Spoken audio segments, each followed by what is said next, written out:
अनंत कोटि ब्रह्मांड नायक, योगीराज परम ब्रह्म, अजर अमर दयालु भगवान गुरुदेव बाबा नीम करोली जी महाराज की जय हो। क्या आप जानते हैं कि आज महाराज जी का परिनिर्वाण दिवस है। महाराज जी ने अनंत चतुर्दशी के पावन दिन अर्धरात्रि में महासमाधि ली थी। महाराज जी का कोई भी चित्र उठाइए, लगेगा महाराज जी मुस्कुराते हुए पूछ रहे हैं, कैसे हो बच्चा। ऐसा लगता है महाराज जी हमारे हृदय की वेदना को आत्मसात कर रहे हैं। और ये सत्य भी है। हजारों भक्तों को महाराज जी देह लीला समाप्त करने के बाद भी दर्शन प्रदान करते हैं। भक्त आज भी महाराज जी को हनुमत स्वरूप मानते हैं। महाराज जी हम भक्तों के भगवान हैं। 11 सितंबर 1973 अनंत चतुर्दशी को वृंदावन धाम में महाराज जी ने जन्म मरण के चक्र को पूरा करने के लिए भले ही अपनी देह लीला समाप्त कर ली हो, लेकिन भक्त जनों के मन मंदिर में महाराज जी आज भी वैसे ही मौजूद रहते हैं जैसे पहले रहा करते थे।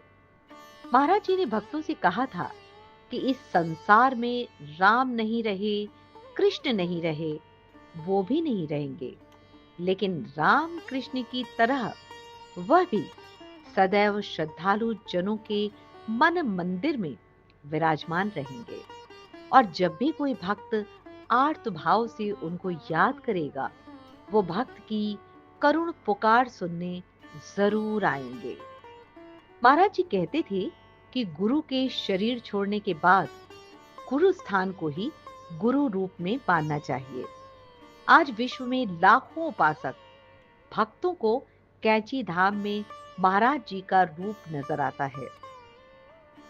महाराज जी एक और बात कहते थे कि जीवन है तो दुख परेशानियां भी आएंगी, लेकिन जो हनुमान जी का भक्त है या जिन पर गुरु की कृपा है, उसके दुख व परेशानियों का सामना करने की शक्ति बढ़ जाएगी। यदि आप सच्चे अर्थों में महाराज जी के भक्त हैं, तो सारी चिंताओं से मुक्त होकर जीवन की डोर पूरी तरह से महाराज जी पर छोड़ दीजिए और फिर देखिए गुरुदेव भगवान आपकी जीवन नैया को कैसे आगे बढ़ाते हैं। आइए आज हम सब आज गुरुदेव के चरणों में अपनी श्रद्धा निवेदित करें। तुम रक्षक काहू को डरना, मैं हूं बुद्धि मलिन अति, श्रद्धा भक्ति विहीन, करूं विनय कछु आपकी, हौ सब ही विधि दीन।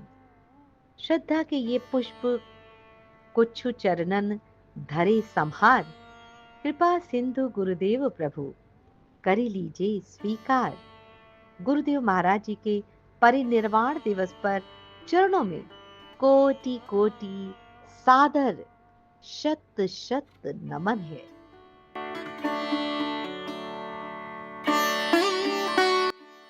गुरुदेव बाबा नीम करोली जी महाराज कैंची धाम से आगरा की ओर प्रस्थान करते हैं और उस दिन वो अपनी जरूरत का सारा सामान, जैसे जिसमें वो राम नाम लिखते थे, वो पुस्तिका माँ को दे देते हैं, श्री माँ को, और कहते हैं कि इसे रख लो अपने पास। थोड़ी देर में उनके कंधे से कंबल गिर जाता है और वो माँ को दे देते हैं, कहते हैं कि अब इसकी जरूरत नहीं है। आगरा पहुंचते हैं। रास्ते में अपना जो थर्मस जिसमें वो अपना गर्म पानी रखते थे, उसे भी खिड़की से बाहर फेंक देते हैं।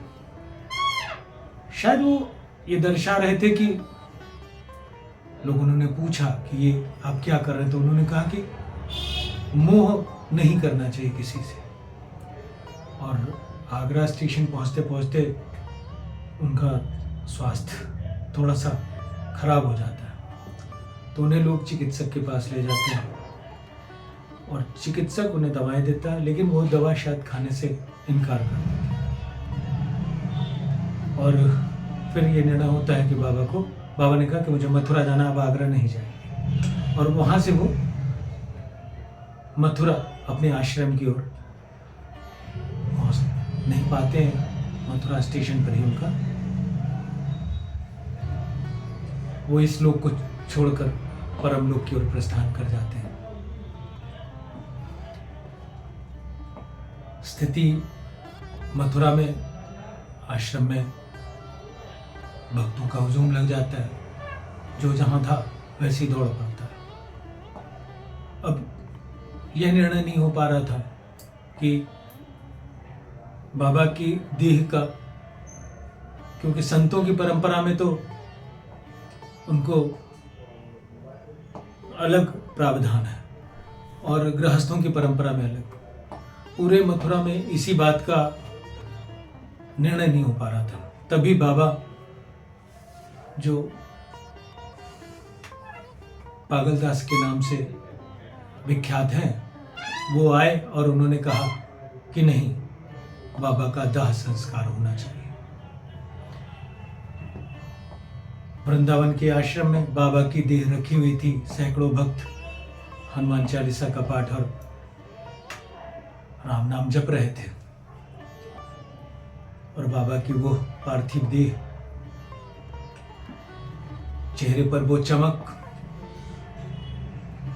जो उनके निकट थे, मैं तो उस समय नहीं था वहां, लेकिन जो निकट थे उनका कहना था कि शायद जीवित व्यक्तियों के चेहरे पर भी वो तेज नहीं होता जो पार्थिव देह के चेहरे पर तेज था बाबा की। वहां पर उपस्थित जन समुदाय जो उपस्थित था, सब यही सोच रहे थे कि बाबा के चेहरे पर इतना तेज दिव्य प्रकाश जैसी अनुभूति सबको हो रही थी। बाबा की यात्रा निकली, अर्धरात्रि बीत चुकी थी। बाबा की देह को रात्रि में अग्नि के हवाले किया गया और उसी स्थान पर किया गया जहां बाबा ने बताया था। और सुबह भी होते होते बाबा पंचतत्व में विलीन हो गए। बाबा की जिस स्थान पर दाह संस्कार किया गया था, वहां पर वृंदावन में अटल्ला चुंगी पर बाबा के आश्रम में उनकी मूर्ति स्थापित है। निर्वाण दिवस पर बाबा के वहां पर आयोजन होता है, बाबा का अभिषेक होता है।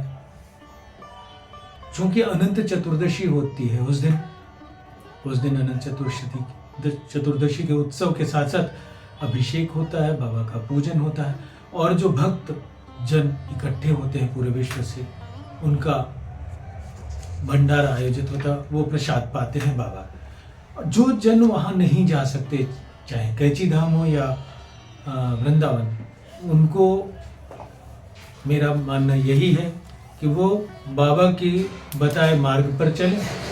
बाबा के लिए बाबा हमेशा कहते थे, कुछ करो न करो लेकिन हनुमान चालीसा का पाठ करो, सुंदरकांड का पाठ करो। तो जो भक्त वहाँ नहीं जा सकते हैं, वो हनुमान चालीसा का अपने आवास पर बाबा के चित्र के समक्ष पाठ करें, उनको याद करें और उन्हें उनके विचारों को अपने जीवन में आत्मसात करें।